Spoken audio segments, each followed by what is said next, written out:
Les estaba mostrando entonces un ejemplo simplemente de secuenciación de contenidos que responde sin duda a algunos criterios o alguna dirección o un eje de organización de contenidos en función de los supuestos que usó en este caso la profesora o el profesor que hizo esta propuesta.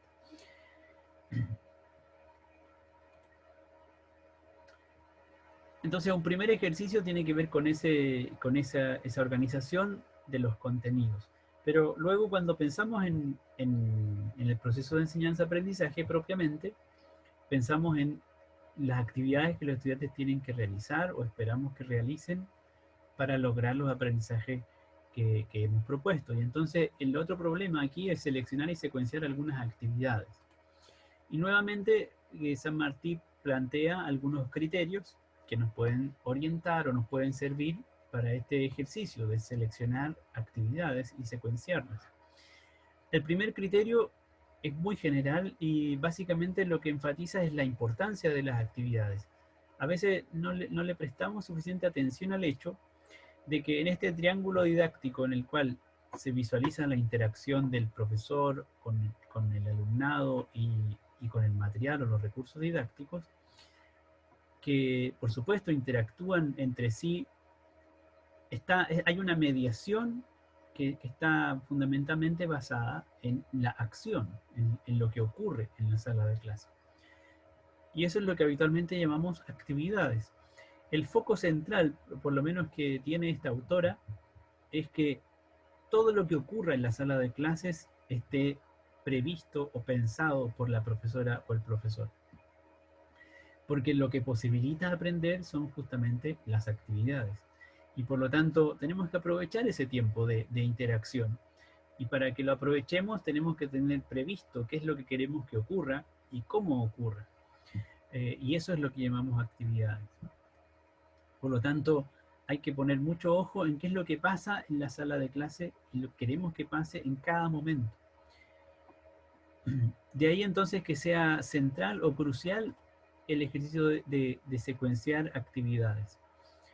Un segundo criterio que tiene ella presente, la autora quiero decir, es que en general las actividades que priorizamos o que escogemos dependen del modelo de enseñanza al cual suscribimos.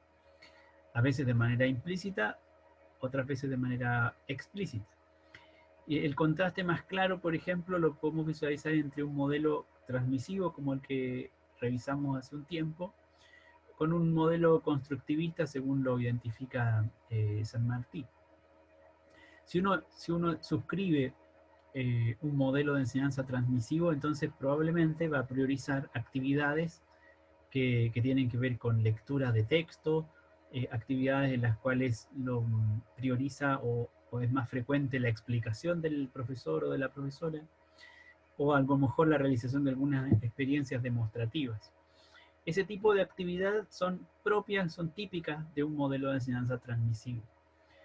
Por supuesto, ya sabemos que los modelos son abstracciones, son representaciones simplificadas del fenómeno, en este caso la enseñanza-aprendizaje, y por lo tanto, eso no significa que siempre vamos a encontrar todas estas actividades reunidas en una enseñanza transmisiva, o que la enseñanza siempre va a ser estrictamente transmisiva o estrictamente constructiva. Probablemente van a haber momentos en los que ocurra una u otra modalidad de enseñanza.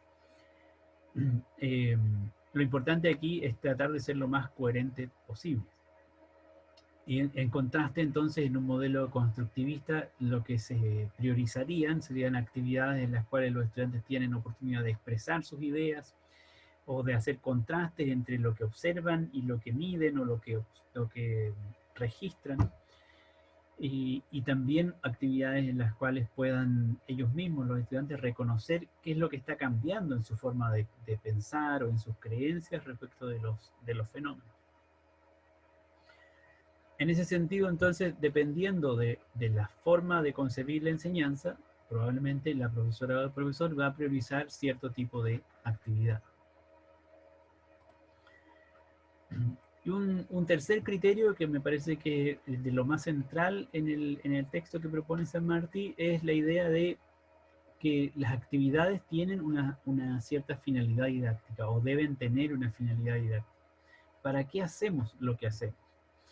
Y en ese ejercicio, por supuesto, San Martín nos propone un criterio que está basado en un modelo de aprendizaje, que es el que ella llama el modelo de aprendizaje constructivista, tomando como base estas dos direcciones, la dirección que va de lo concreto a lo abstracto y la dirección que va de lo simple a lo complejo.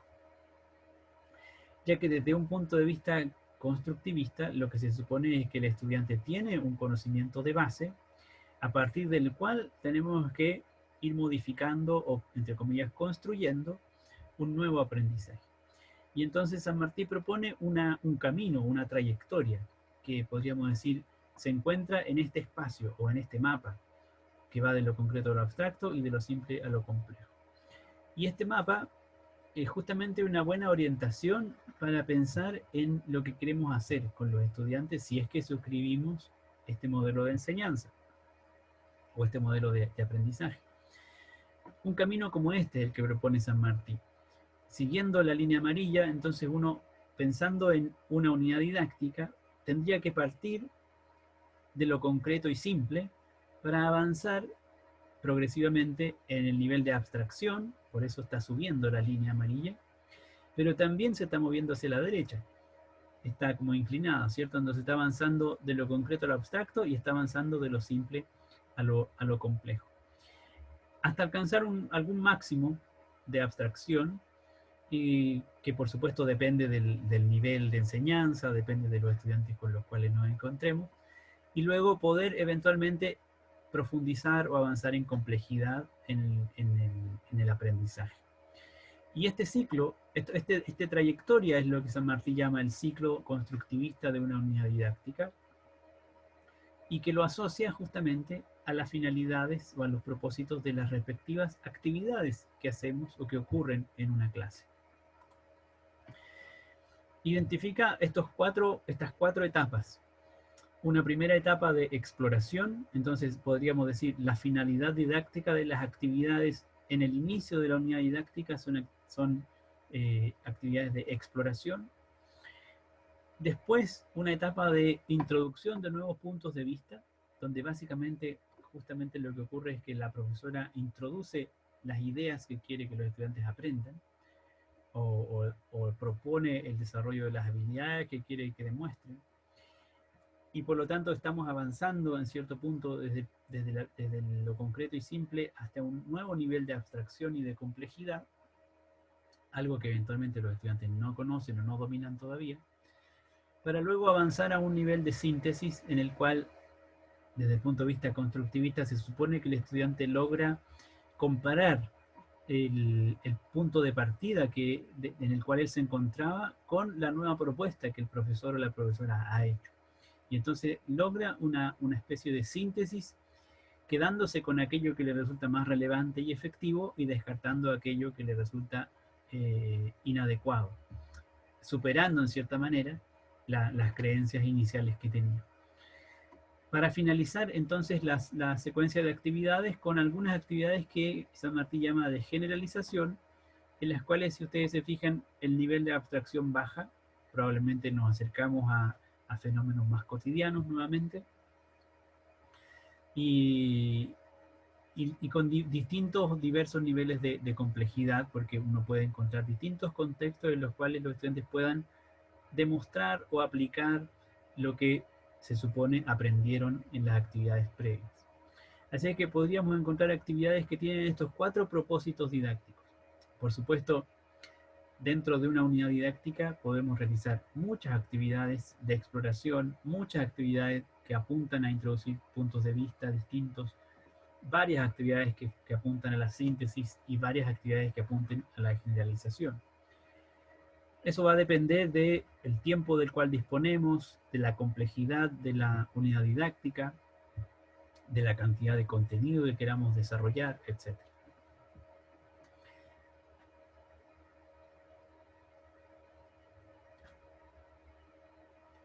Este es el diagrama que coloca San Martín en el texto, y donde se especifican algunos elementos asociados a los distintos tipos de actividades. Las actividades de exploración, en general, Son situaciones concretas, reales, más simples, que hacen o que permiten que el estudiante reconozca el problema que va a ser, el problema o el fenómeno que va a ser estudiado, y que por supuesto tenga oportunidad de expresar lo que él cree, lo que piensa acerca del fenómeno.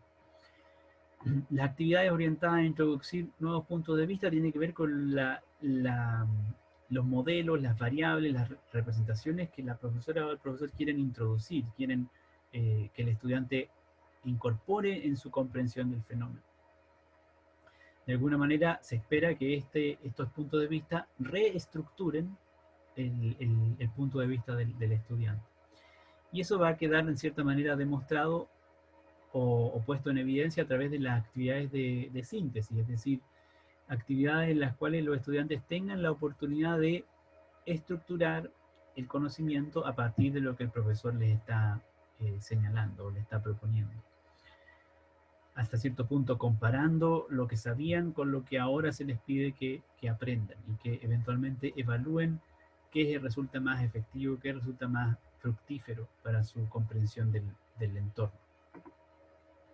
Y finalmente las actividades de generalización, en las cuales hay una especie de aplicación, ¿cierto?, de lo que se aprende o de lo que supuestamente se aprende en distintos tipos de situaciones, reales, concretas, simples o más complejas, que a través de las cuales los estudiantes puedan ofrecer una interpretación, puedan demostrar que saben utilizar el aprendizaje, en este caso manifestando o haciendo uso de un discurso nuevo, de una narrativa distinta de la que tenían inicialmente.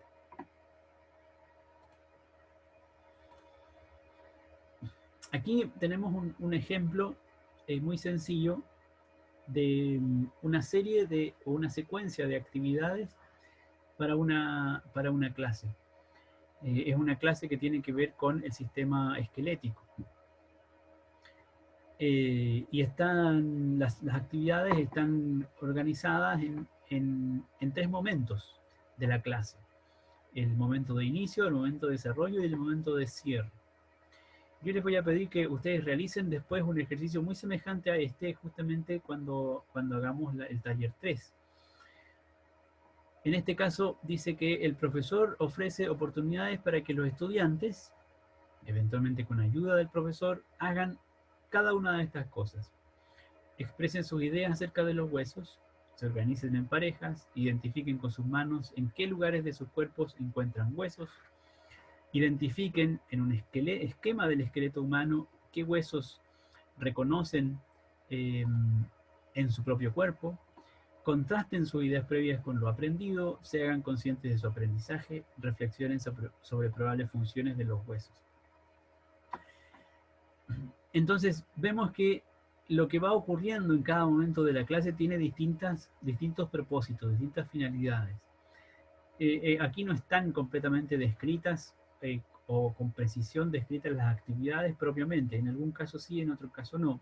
Podemos materializar algunas de estas acciones en distintos tipos de actividades. Por ejemplo, que los estudiantes expresen su idea acerca de los huesos. ¿A alguien se le ocurre alguna actividad que los estudiantes podrían utilizar para expresar sus ideas acerca de los huesos?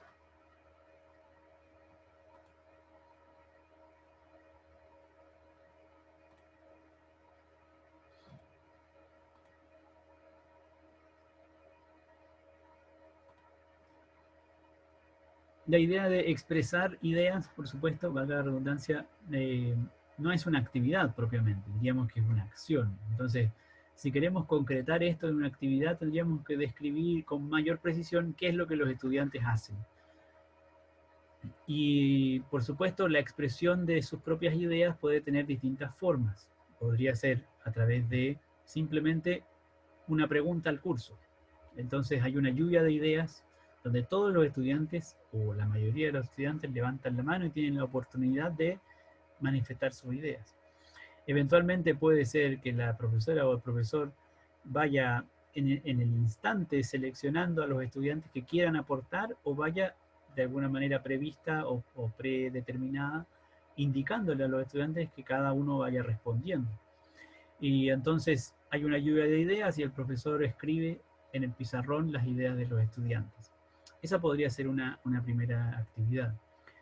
También podría ser que el profesor o la profesora entregara una guía impresa y en la cual ellos escriban sus respuestas o anoten sus principales ideas en los cuadernos o hagan dibujos acerca de los huesos.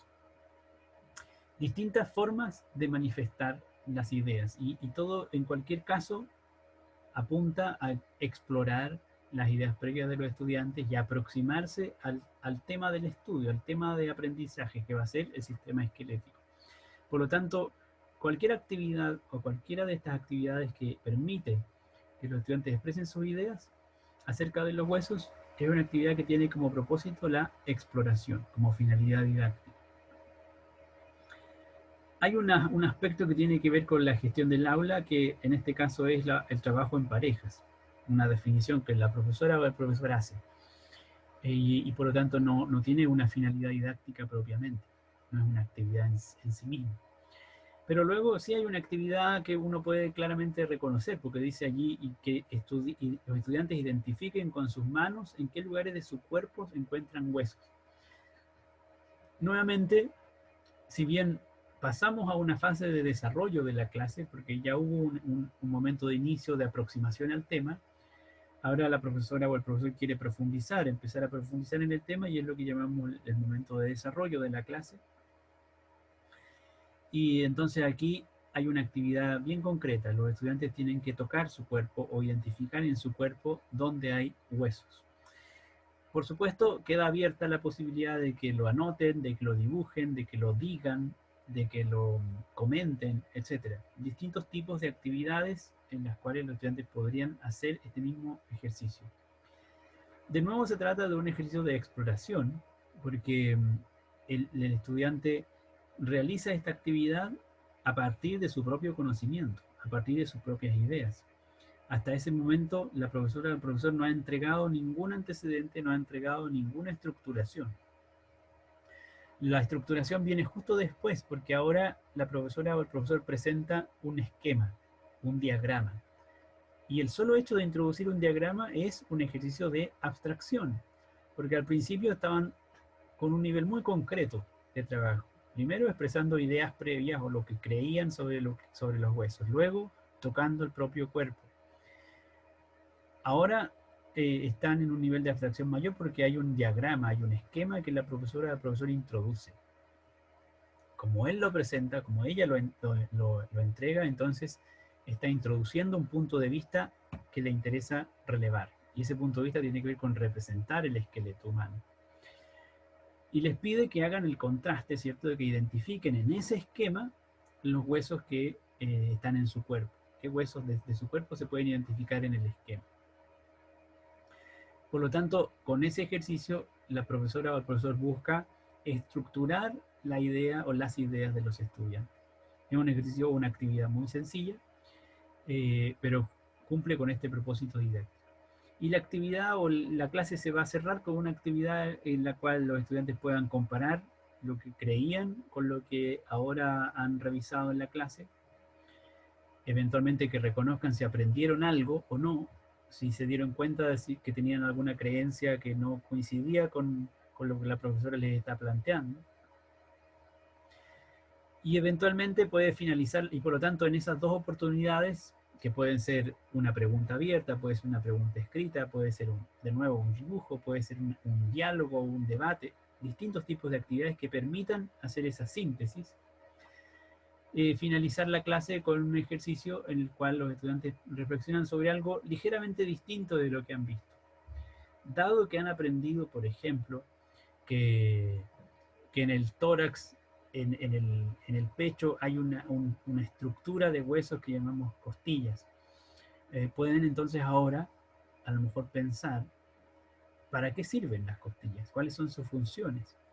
Y entonces hay un ejercicio de generalización, en el sentido de que los estudiantes, ya que aprendieron que en el tórax está la estructura compuesta fundamentalmente por las costillas, la estructura ósea, entonces la profesora o el profesor les pide que reflexionen acerca de para qué sirve esa estructura. Y esto los va a llevar sin duda a vincularse con el siguiente tema de la siguiente clase probablemente. El punto es que es una oportunidad para que los estudiantes utilicen lo que acaban de aprender. Y en ese sentido hay un ejercicio de generalización. Bueno, este es un ejemplo de cómo uno podría tener una serie de actividades, en general bastante sencillas, que probablemente habría que precisar en algunos casos, para estructurar una clase, para organizar una clase en torno a un contenido, dando cuenta de algunos propósitos didácticos bastante claros. Yo les voy a dejar a continuación otra secuencia de actividades de una clase que está vinculada con la anterior, y entonces ustedes pueden hacer el ejercicio de identificar o de clasificar cada una de estas actividades o de estos momentos con algún propósito didáctico. Hagan la actividad, hagan el ejercicio de reconocer cuál sería el propósito didáctico de cada una de estas actividades, y luego lo van a poder contrastar con una pauta que yo les voy a publicar en el aula virtual. ¿Alguien tiene algún comentario o pregunta?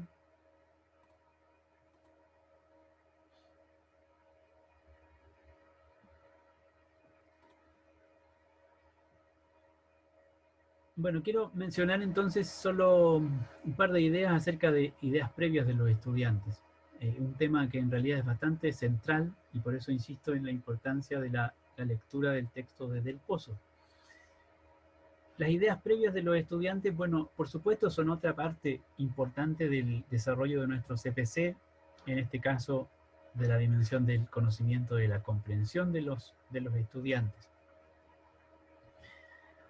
Pero vamos a ver que está íntimamente vinculado con el diseño didáctico y con la formulación de preguntas.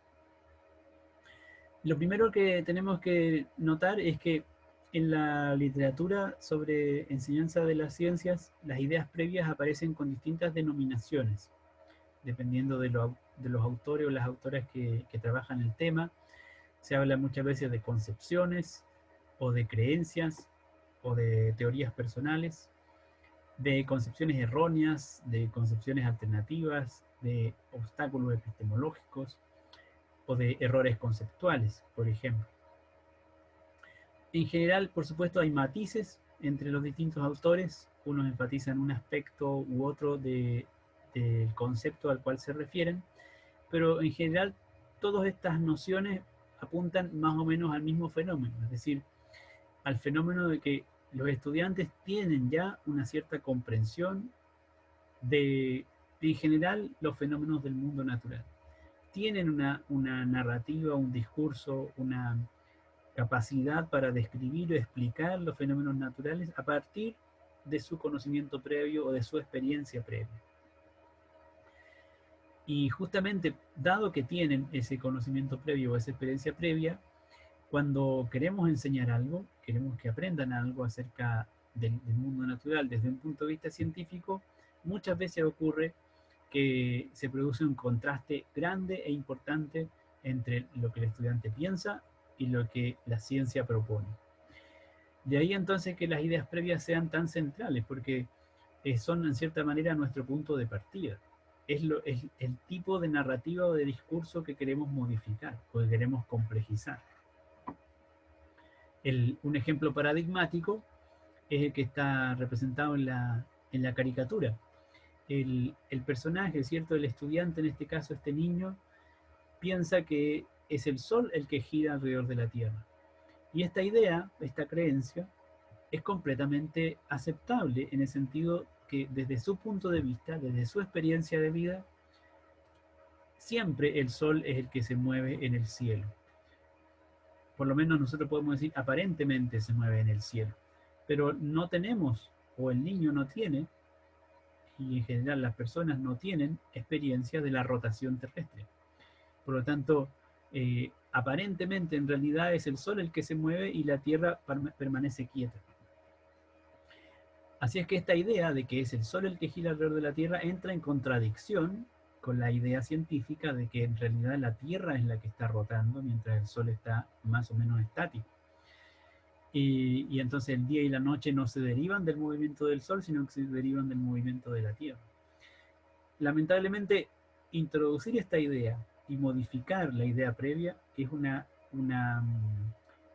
ejercicio muy complejo, muy difícil y que muchas veces resulta eh, infructuoso, digamos. Por eso es tan central tener presente esta, esta, esta idea de las teorías personales o concepciones de los estudiantes.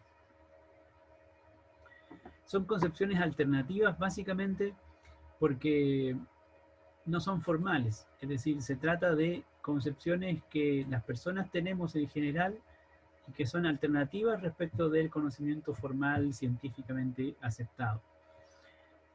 Son formas de razonamiento también que inciden en la manera en que concebimos el entorno y por lo tanto van a influir fuertemente en nuestro aprendizaje.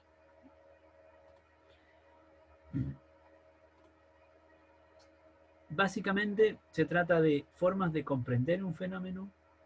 En ese sentido son explicaciones que somos capaces de ofrecer respecto de algún aspecto de la naturaleza.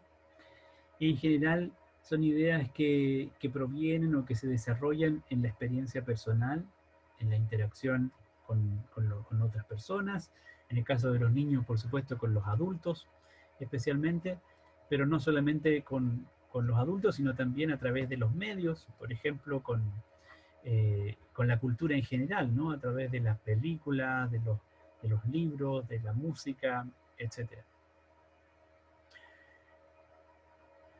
Y algo interesante es que en general las concepciones alternativas, aunque no sean científicamente aceptadas, son más o menos coherentes en nuestra experiencia de vida. Es decir, por ejemplo, la idea de que el sol se mueve en el cielo es una idea que nos resulta útil en la vida cotidiana, porque cuando en la mañana el sol se ve sobre el horizonte, podemos decir, salió el sol. Y eso tiene absoluto sentido. Y cuando conversamos con alguien y le decimos que el sol está saliendo o el sol se está poniendo, nos podemos entender, podemos dialogar sin ningún problema. En ese sentido, son concepciones alternativas que son funcionales, que funcionan y que nos sirven para comprender el mundo en general. Una distinción que es importante tener presente, que ya les había mencionado en relación con los programas de estudio, es que en los programas especialmente aparece la idea de conocimiento previo, aparece este concepto. Pero en los programas el conocimiento previo se entiende como aprendizaje adquirido formalmente. Entonces aquí, cuando pensamos en el conocimiento previo, la pregunta que tenemos que tener presente es ¿qué requiere saber el estudiante antes de la enseñanza? ¿Cuáles son los requisitos para que aprenda algo nuevo? Y eso difiere de la pregunta que hacemos cuando pensamos en las ideas previas. Frente a las ideas previas, la pregunta central es ¿qué cree o sabe el estudiante antes de la enseñanza? Podríamos decir que la pregunta acerca del conocimiento previo es una pregunta normativa, una pregunta formal desde una perspectiva curricular, mientras que la pregunta acerca de las ideas previas de los estudiantes sobre sus creencias o sobre su conocimiento es una pregunta más, podríamos decir, pedagógico, didáctica, en el sentido de que tiene que ver con la evaluación que hacemos del conocimiento del estudiante.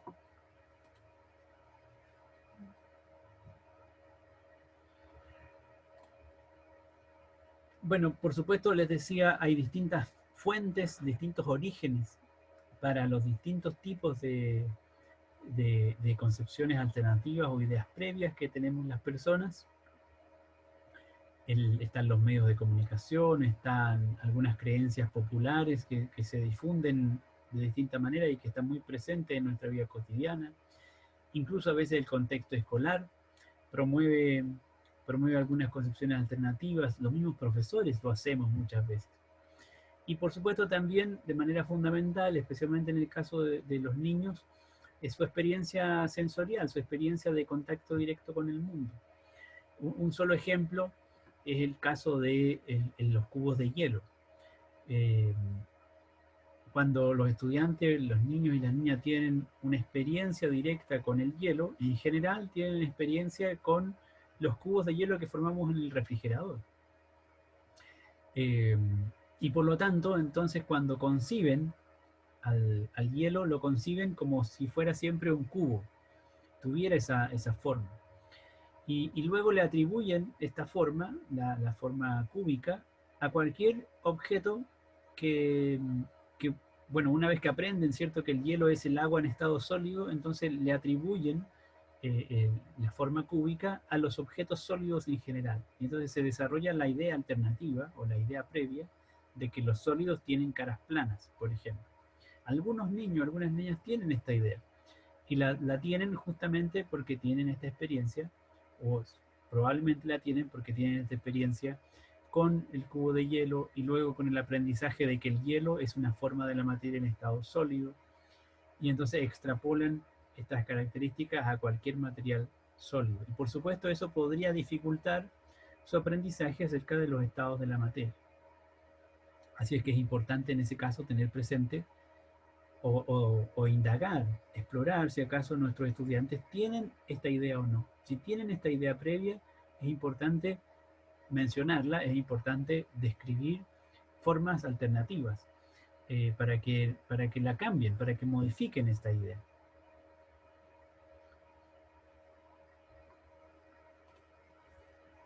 Aquí hay otros ejemplos que ustedes van a poder leer de distintas ideas previas acerca de distintas fuentes, digamos. Del Pozo menciona algunas características centrales que tienen las ideas previas.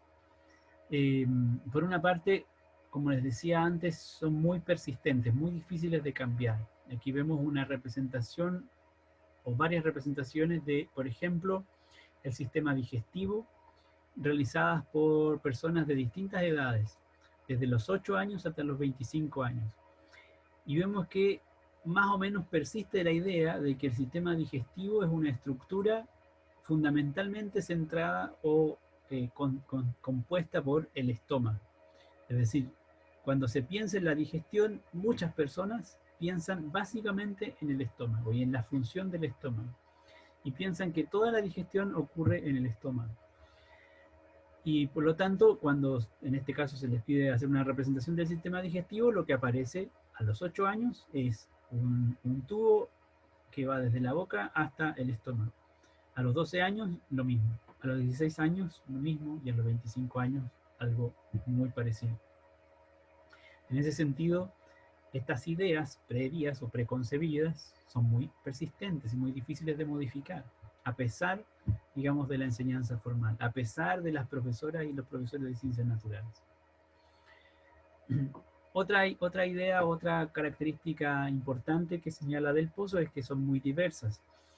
Si bien por una parte hay universalidad, es decir, muchas personas tienen estas mismas ideas previas o ideas previas semejantes, se manifiestan de distinta manera.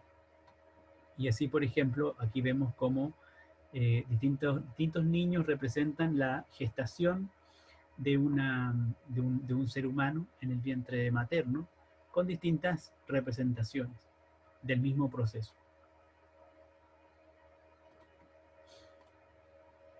¿Qué hacemos? ¿Cómo enfrentamos el problema de las concepciones alternativas de las ideas previas?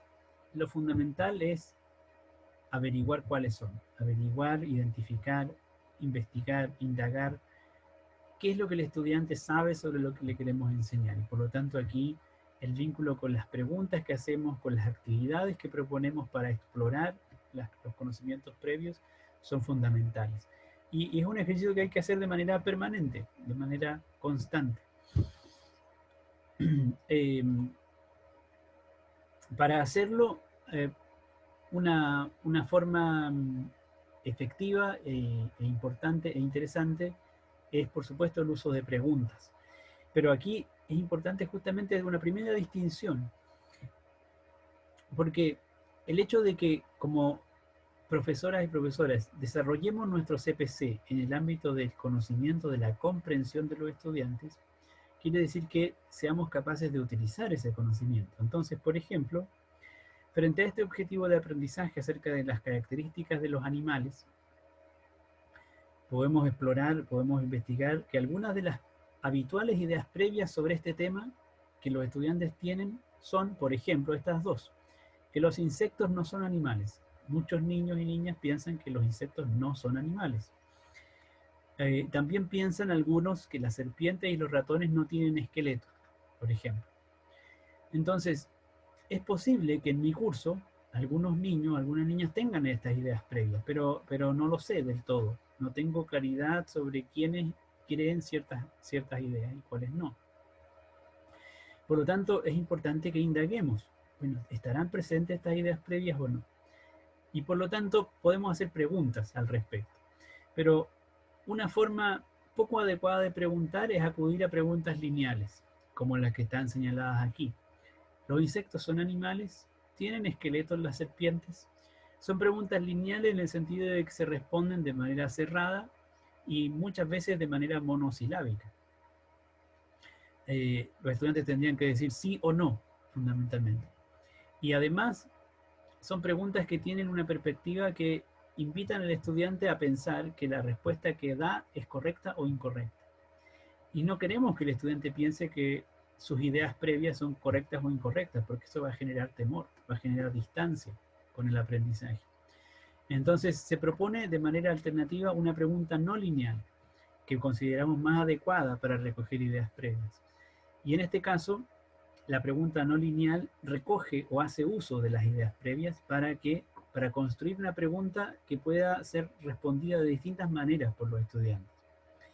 La pregunta que se propone es: si me pidieran dibujar un animal del patio y solo tengo a la mano un gato, un grillo y una paloma, ¿cuál podría usar para hacer la tarea? Bueno, esto pone en juego la posibilidad de que algunos estudiantes piensan que un animal de patio solo puede ser un gato, por ejemplo, o solo puede ser un gato y una paloma, pero no un grillo, bajo el supuesto de que algunos estudiantes creerán que los insectos no son animales. Por lo tanto, esta pregunta podría servirme para que algunos estudiantes manifiesten esta idea previa, la idea de que el grillo no es un animal. Y entonces me serviría como pregunta para explorar justamente esas ideas previas que están presentes en los estudiantes. Y en este tipo de dinámica, en este tipo de ejercicio, es donde se manifiesta nuestro CPC, nuestra capacidad para demostrar, en este caso, comprensión o conocimiento de la comprensión que los estudiantes tienen. ¿Alguien tiene alguna pregunta o comentario sobre este segundo tema, que son las ideas previas de los estudiantes?